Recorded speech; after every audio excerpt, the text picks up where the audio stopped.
Okay, so let's assume that our firm's got this goal over here. Produce the quantity Q at the minimum cost. We've got the tools to do that now. We can use our ISO cost curves and our ISO quants to find graphically the amount of labor and capital that's going to solve this problem. So let's start by drawing our workspace here. Capital and labor. And let's assume that we know our ISO quant, because we're a firm and we know our business. And let's assume it looks sort of like that.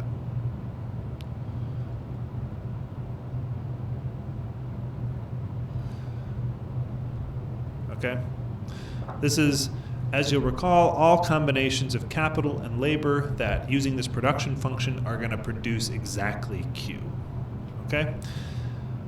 We could produce using a lot of labor and a lot of capital, or very little capital. We could produce using a lot of capital, very little labor, something in the middle. And which one is the most cost effective is going to turn out to depend on the price of labor and the price of capital. No surprise there.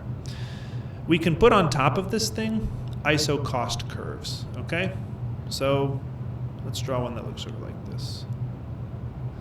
All right, so this is an ISO cost curve for, say, let's just make this up and say this is C equals 100.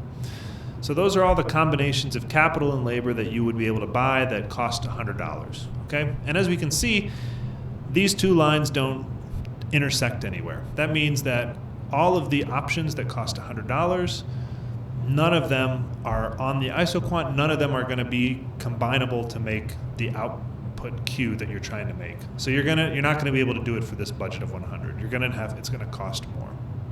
So let's draw another ISO cost curve. Actually, let's do this one over here. Let's say that this one is C equal 200.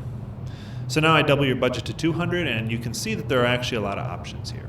Okay, if I'm at this point here, I can afford that bundle. It costs $200, and also it's on the ISO quant, so it's going to do the job of making Q. Similarly, I could do the same thing here. That would also work. Okay, but you can probably tell that this isn't going to be quite right. We can do this for a lower cost than 200. Okay, and that's because we can shift the curve in or come up with another curve that's got the same slope that's somewhere in the middle of 100 and 200 and intersects right there. Okay, so that point is the cost minimizing combination of K and L that still produces Q. And what characterizes it? Well, we can see that the slope of the ISO quant is exactly equal to the slope of that ISO cost curve. All right, they're just touching. If they were different, we'd be in this other situation up here where they're kind of cutting through and we have two different options, and we could shift it in a little bit and have only one option that's cheaper than that. Okay, so remember, the slope of the ISO quant is the marginal rate of technical substitution. What's the slope of the ISO cost curve? Well, if you remember from last video, we had it like this. Okay, so the slope is negative R over K. Okay, and so this is the condition to minimize cost. The marginal rate of technical substitution is equal to the ratio of R and K. All right. Now, that actually has some implications already for how firms that operate efficiently are going to act in the real world. Okay? One implication is that firms operating with the exact same set of technology options available to them may behave very differently in places with different prices. Okay? Or in times with different places or prices, okay? For example, suppose this is the ISO quant to produce 100 units of, let's be even more concrete and say this is food, all right? So we're producing 100 pounds of food for any of these combinations of food and labor. If I'm in an economy where the wage rate is very high, that means I can't afford a lot of labor because it's expensive for the same price as I might be able to afford capital. So maybe my ISO cost curve looks sort of like this. Right. In that case, this is our high wage economy. I'm going to use a bundle of, I'm going to choose my point on the isoquant that has lots of capital, high K, and it economizes on my labor. Okay, so I'll do a little under dash to say if it's a low amount and a upper dash over it to say if it's a high amount. Suppose I'm in another economy where the wage rate is really cheap. Okay, it's a poor country or something. In that case, I can afford a lot of labor. And so my profit maximizing, or not profit, cost minimizing bundle is going to be somewhere else. So this is our low wage equilibrium. And in this case, the amount of capital I choose is low and the amount of labor I use is high. Okay? So these two firms maybe are operating in different countries. They have access to the same technology that each other has, but they don't choose to operate the same way because it's not cost effective to do so. Okay? One of them is in an equilibrium where machines do most of the work, and there's a small number of people who are working with the machines to oversee them, repair them, and such.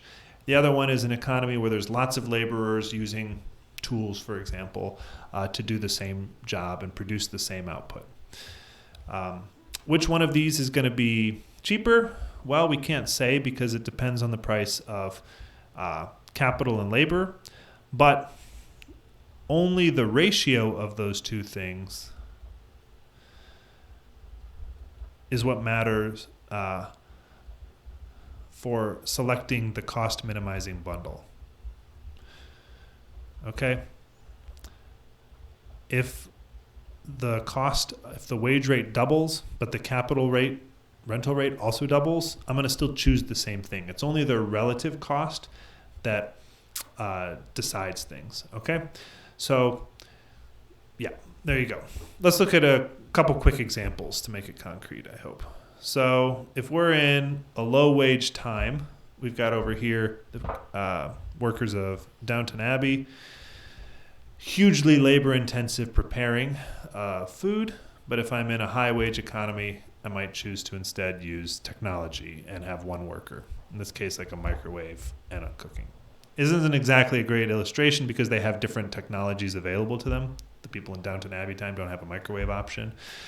But if a microwave was expensive enough, it would still be cheaper to just hire a staff of 30 people or something.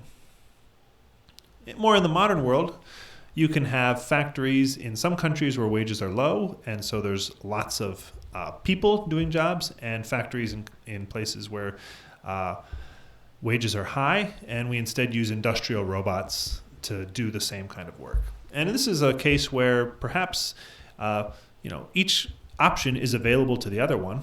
In the low wage country, if it was cost effective, they could just buy the robots. Like they would certainly be able to sell, like they'd be happy to sell them to them. But it's just not the most cost effective way to do it. And in the high wage economy, yeah, they could train a bunch of people to do it, but it'd be very expensive to do that. Other examples.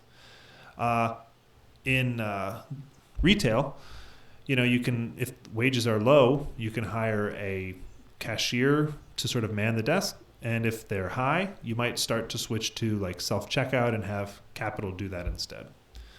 Lastly, let's talk about delivery. When wages are low, it might make sense to have people drive around. And when wages get very high, it might make sense to invest in a fleet of drones to do the same deliveries. Again, same options available, and it's the prices that determine what you kind of end up choosing.